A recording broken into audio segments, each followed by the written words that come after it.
Bienvenido a Detrás del mensaje.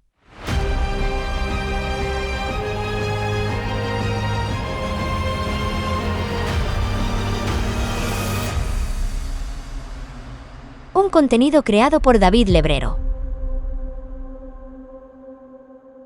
Aquí descubrimos cómo funcionan los mensajes que te influyen y por qué te mueven. Imaginemos la escena. Estamos en una asamblea en Atenas, año 450 a.C. Tienes que convencer a cientos de ciudadanos sobre una ley crucial.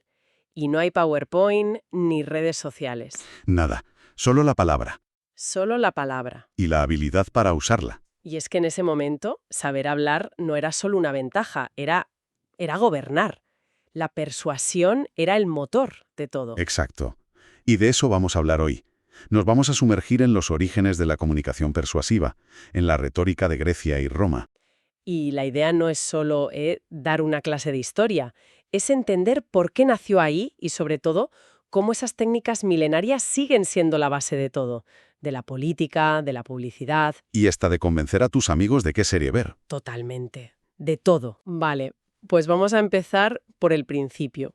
La palabra retórica a veces suena un poco mal, ¿no? Como algo enrevesado a manipulación. Sí, tiene mala fama. Pero en esencia es muy simple. Es el arte de persuadir con el discurso. Y no es solo para los grandes oradores, la usamos todos los días. Lo que es fascinante es por qué explota de esa manera en la antigua Grecia. Y la respuesta, por lo que veo en las fuentes, está en un mapa, que no es lo primero que se te ocurre. Pues es fundamental. Piensa en Grecia. Es montañosa, está fragmentada, llena de islas. Esa geografía era una barrera natural. Claro. El resultado fue que surgieron las famosas polis, las ciudades-estado, Atenas, Esparta. Cada una era un mundo. Independientes, con sus propias leyes, su propio gobierno. Exacto. Y con un problema añadido, la escasez de recursos, sobre todo de tierras fértiles. Y eso, claro, generaba tensiones constantes. Y ahí la habilidad de negociar, de argumentar, se vuelve clave para sobrevivir. Se vuelve indispensable. O sea, la retórica nace casi como una herramienta diplomática para evitar la guerra.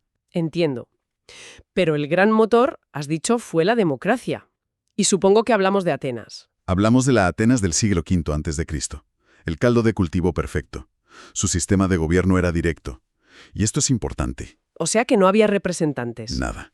Los ciudadanos, varones adultos, participaban y votaban en las asambleas. Todo. Cada ley, cada impuesto. ¡Qué presión!, ¿no? No es votar cada 4 años, es levantarte delante de tus vecinos y defender tu postura sobre una guerra contra Esparta. Ahí está. No bastaba con tener una opinión, tenías que saber venderla. Y de repente, la retórica se convierte en una habilidad cívica esencial. Claro.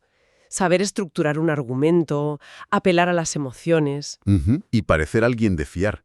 Era la diferencia entre que tu propuesta saliera adelante o hacer el ridículo. Por eso se volvió parte de la educación. Y es curioso porque no había un solo estilo, ¿verdad? En Atenas era todo elocuencia, discursos elaborados. Sí. Pero en Esparta eran famosos por ser, lacónicos. Directos y al grano, lo que demuestra que ya entendían que había que adaptar el mensaje a la audiencia. Un discurso florido en Esparta no habría funcionado. Vale, ya tenemos el contexto. Pero los griegos no se quedaron ahí, lo analizaron todo. Y aquí entran los 3 pilares. Ethos, patos y logos. Que, suenan un poco a fórmula mágica. Suena a truco, sí. Pero es más una herramienta de análisis.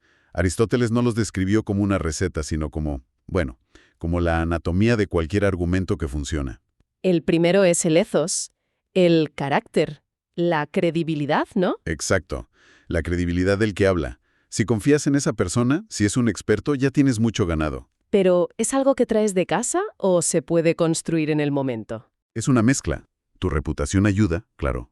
Pero el ethos se construye activamente, usando un lenguaje cuidado, mostrando que entiendes al público. Cuando un político dice, como uno más de vosotros, está construyendo su ethos ahí mismo. Entendido. Luego el patos, la emoción. Y aquí es donde la línea se vuelve más borrosa para mí. Esto sí que es una manipulación. Es la gran pregunta. Y ellos ya tenían ese debate. Platón desconfiaba muchísimo del patos. pero para Aristóteles era necesario. ¿Por qué? Porque un argumento puede ser perfecto, pero si no consigues que a la gente le importe, no sirve de nada. El patos es lo que te mueve a la acción. La clave para él era usar la emoción para iluminar la verdad, no para ocultarla. Vale. Un ejemplo. La pregunta, ¿queremos dejar un planeta inhabitable a nuestros hijos? Eso es puro patos. Pero busca movilizar hacia una causa que se puede defender con lógica. Y esa lógica es el tercer pilar, el logos, los datos, los hechos, el argumento racional. Sí. Y lo genial de Aristóteles fue ver que no son tres opciones. Son como las tres patas de un taburete. Quita una y todo se cae. O sea que funcionan en conjunto. Siempre. Un discurso lleno de datos, pero dicho por alguien en quien no confías, no convence. Un discurso muy emotivo, pero sin lógica. Se olvida rápido. Y un experto creíble que es aburrido, pues eso es aburrido. Vale. El modelo griego nace de la necesidad de la polis. Pero, ¿qué pasa cuando esta herramienta llega a un imperio como Roma? La escala es completamente diferente. Esa es la transición clave. Los romanos lo absorbieron todo de los griegos, pero lo adaptaron a una sociedad mucho más grande, más jerárquica. Y más conflictiva, me imagino. Y muy litigiosa. Si en Atenas la retórica era importante, en Roma era el pilar de la vida pública. Las apuestas eran mucho más altas. ¿En qué sentido? Pues en la política, las decisiones del Senado afectaban a millones. En los juicios, que eran espectáculos, la carrera de un abogado como Cicerón dependía de su elocuencia, y sobre todo, era un ascensor social. Dominar la oratoria te abría las puertas del poder. Y ya has mencionado a Cicerón. ¿Qué es lo que aporta él que no estuviera ya en Aristóteles? Cicerón lo sistematiza todo. En su obra, De Oratore, no se centra tanto en los componentes del argumento, sino en el proceso. Y ahí acuña dos conceptos clave, inventio y elocutio. El qué decir y el cómo decirlo. Justo. La inventio es encontrar las ideas, los argumentos, es el fondo. Pero la gran obsesión romana, y de Cicerón en particular, fue la elocutio. El vestir la idea. Exacto. Con las palabras precisas, con estilo, con elegancia. Cicerón entendió que no basta con tener razón, tienes que sonar irresistible. Me recuerda a la diferencia entre una lista de datos en un email y una presentación de Steve Jobs. La información es la misma, pero el impacto... Es la analogía perfecta. Los romanos perfeccionaron el espectáculo. El estilo dramático, la puesta en escena. El propio Cicerón decía que un orador debía ser casi un actor, adaptándose al humor del público para provocar emociones. O sea, que no solo era tener la razón, sino también el control del ambiente. Totalmente. Y otro maestro, Quintiliano, defendió que esta formación retórica debía ser parte de la educación de todo ciudadano con aspiraciones. Vale, muy interesante la historia, pero ¿de verdad hay una línea directa desde un debate en el Senado romano hasta un anuncio de zapatillas en Instagram? La línea es directa e ininterrumpida. Ha cambiado la tecnología, pero la psicología de la persuasión es la misma. Etos, patos y logos siguen siendo el sistema operativo de cualquier mensaje que busque convencer. A ver, ejemplos. Oradores modernos. Pues mira, el Tengo un sueño de Martin Luther King Jr. es una clase magistral de patos, pero también de técnica. Las pausas que hace son pausas retóricas clásicas para que el mensaje cale. Para dejar que la emoción respire. Exacto. O piensa en activistas como Malala Yousafzai. Su etos, su credibilidad, no viene de un título, viene de su biografía. Eso le da una autoridad moral inmensa. Vale. ¿Y en el mundo de las marcas? Esto tiene que ser el pan de cada día. Es un laboratorio perfecto. Analicemos una, por ejemplo. Patagonia. Su comunicación es brillante. Sí, han conseguido crear una imagen que va mucho más allá de la ropa. Y lo hacen usando los tres pilares de forma magistral. Su etos, su credibilidad, se basa en un compromiso ético y medioambiental real.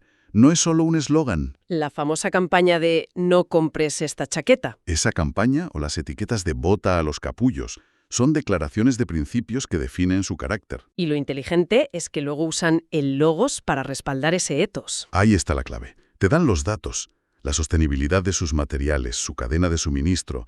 Su logos es el cimiento de su credibilidad.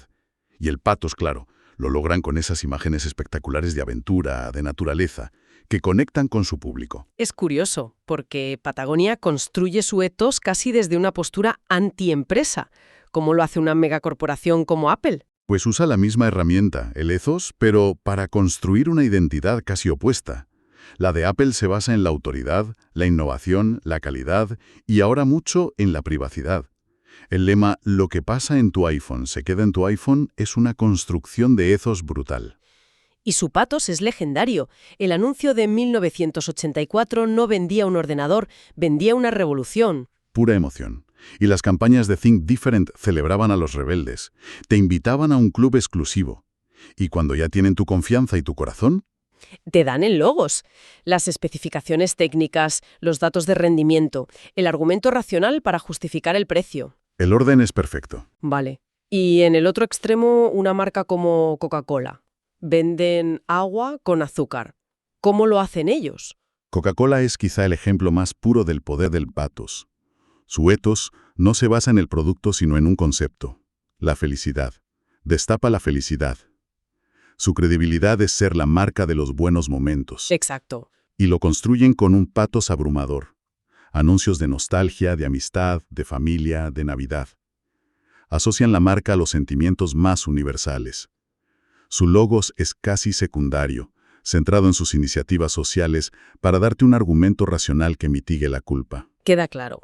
Entender todo esto al final nos sirve para dos cosas. Por un lado, nos hace más críticos con la información que consumimos, que no es poco. Totalmente. Te ayuda a ver las costuras de un discurso, a diferenciar la persuasión de la manipulación. Y por otro, nos hace mejores comunicadores. Nos da herramientas para ordenar nuestras ideas y presentarlas de forma más convincente. Sin duda. Pues ha sido un buen recorrido, de las asambleas de Atenas, pasando por los foros de Roma, hasta llegar a las campañas de hoy.